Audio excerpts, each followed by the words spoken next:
In the mid-18th century, Feel the warmth as Europeans of the began pollen. expanding across the It globe, heals the the body weapon and that devastated clears the them mind. was not spears or cannons, We must but a mosquito. protect- On colonial maps, tropical regions from West Africa and India to the Amazon earned a haunting name, the white man's graveyard. There, malaria was a death sentence. Before British troops could even raise their flags, more than half of their soldiers collapsed from icy fevers, violent shivering, and delirium.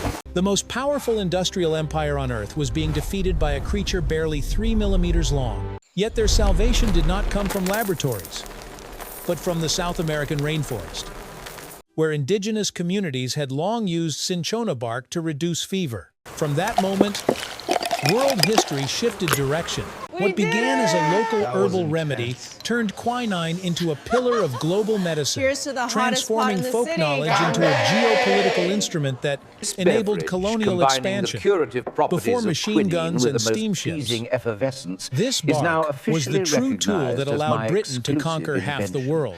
The story begins in the Andes, where the Inca and Quechua peoples had long known that the bark of the quina tree could lower fever, relieve pain, and combat the evil heat, what we now call malaria.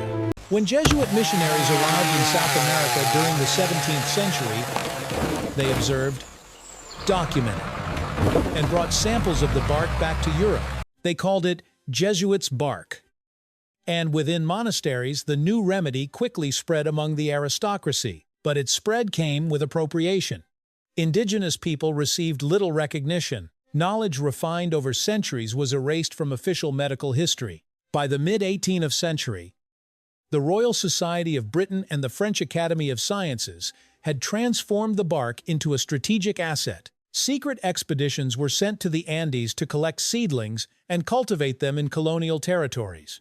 A South American tree became a form of biological currency. Whoever controlled cinchona could expand an empire without fearing mosquitoes. In the colonial race, indigenous knowledge was commercialized, and nature itself became a political tool, marking the beginning of what historians now call imperial medicine. At the start of the 19th century, as the British Empire expanded across India, it faced an enemy that could not be negotiated with Plasmodium, the blood parasite transmitted by mosquitoes. Each year, tens of thousands of soldiers died before ever entering battle. The only solution was daily doses of intensely bitter quinine powder. To make the medicine tolerable, British officers mixed it with their gin rations, adding water, sugar, and lime. That was the birth of the gin and tonic, not in a bar, but in a military camp. At first, it was a medical necessity. Over time, the habit spread to merchants, officials, and eventually the British aristocracy back home. The cocktail became a symbol of empire, a bitterness of disease blended with the intoxication of victory. The drink traveled with the British across the world, from the Indian Ocean to Africa. What began as a product of fear turned into a social ritual proof of humanity's peculiar ability to transform endurance into pleasure. In 1858, a British inventor named Erasmus Bond patented a beverage flavored with quinine and carbon dioxide, marking the birth of tonic water. From that point on, quinine entered a new era, from life-saving medicine to consumer commodity. Bond was not selling soda. He was selling health in a bottle, something that combined medical function with the image of modern living.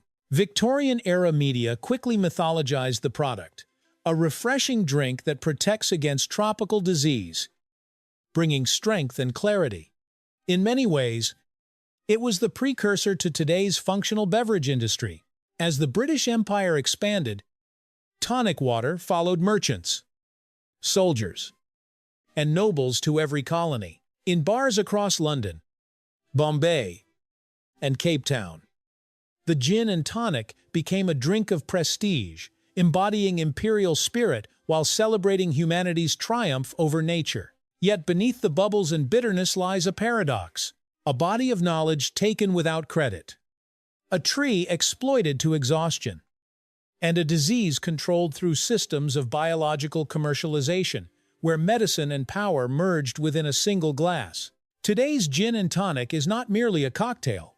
It is a living relic of colonial history. Every bitter sip carries centuries of conquest, trade, and knowledge appropriation. The cinchona tree, once a symbol of survival, became an emblem of biopower, a concept later described by Michel Foucault, the authority to regulate bodies, illness, and human life itself. In the shimmering light of modern bars, few realize that this drink once marked the boundary between life and death, colonizer and indigenous people, knowledge and power.